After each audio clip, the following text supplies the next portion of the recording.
Ang dalawang uri ng pataker mga kalagalag ay ang CI pang tikling at ang CI naman na pang labuyo. Ito ay magkaiba ang disenyo nila dahil ang ating camouflage pataker 3 meters ay wala itong pamo o kaya ring sa kanyang silo.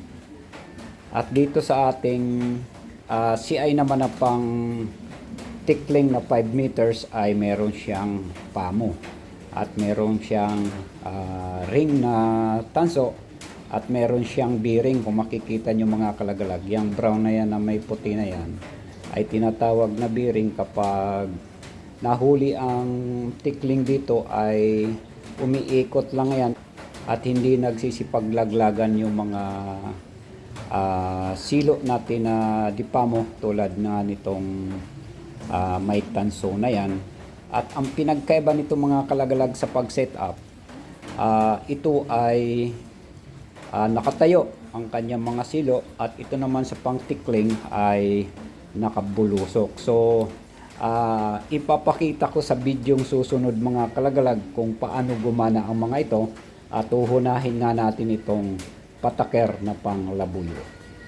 Ang paggamit ng pataker mga kalagalag ay kailangan natin meron tayong pangkating tandang o kaya pangkating inahin para sa pagtilaok ng ating pangkati ay mapalapit natin ang alpas. At ang pataker ay kapag na-set up na, ito ay malabo nang makita dahil ito ay umaayon sa kulay ng mga damo o kaya mga tuyong dahon na hindi talaga nakikita o napapansin ng alpas ng ating kakatihin na kapag ito ay kanilang nadaanan. At maririnig nga natin mga idolo na ang alpas at ang ating kakatihin ay nagsasagutan na at ito nga ay pinapalapit na ng ating pangkating nakaset up dyan. At ang pataker ay na nasa unahan na siyang dapat daanan talaga. At yan na nga mga kalagalag ang bisita natin na ating makukuha sa pataker. At pagbansdan yung mabuti mga idolo, ang dahan-dahang paglapit ng alpas dahil nasa tapat na siya ng ating pataker.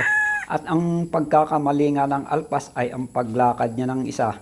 Yun mga kahunter, naramdaman niya na sumabit na yung silo sa kanyang paa at tuluyan na nga siyang magpapagaspas. At kahit anong gawin niyang paghila o alpas sa ating pataker ay hindi niya na magawa dahil humigpit na ang silo nito at hindi na siya makakaalis pa. At dito naman tayo mga kalagalag sa pataker na pang tikling. Ito naman ay isineset up sa malinis na lugar na mayroong mga tambuan o kaya sa palayan. Ang mga tikling mga kalagalag ay lumalabas ito sa umaga, alas 5:30 hanggang alas 8 at makikita muli sila ng mga alas 3:30 ng hapon hanggang alas 5 pasado. Ang CI na gamit natin sa pangtikling mga kahunter ay hindi natin ito ginagamitan ng pangkate, kundi isang uri ng speaker na mayroong huni ng tikling na kanila itong nilalapitan o kaya sinusundan kung saan man ito natin ilalagay. At kung mapapansin natin mga kalagalag na ang dalawang tikling na yan ay naghahanap na ng ating speaker kung saan ito humuhuni at ang isang ito ay pumalapit at sa kanyang pagbalik shoot na agad siya sa ating pataker na pang tikling na kahit anong gawin niya ring pagpagaspas ay hindi na siya makakaalpas.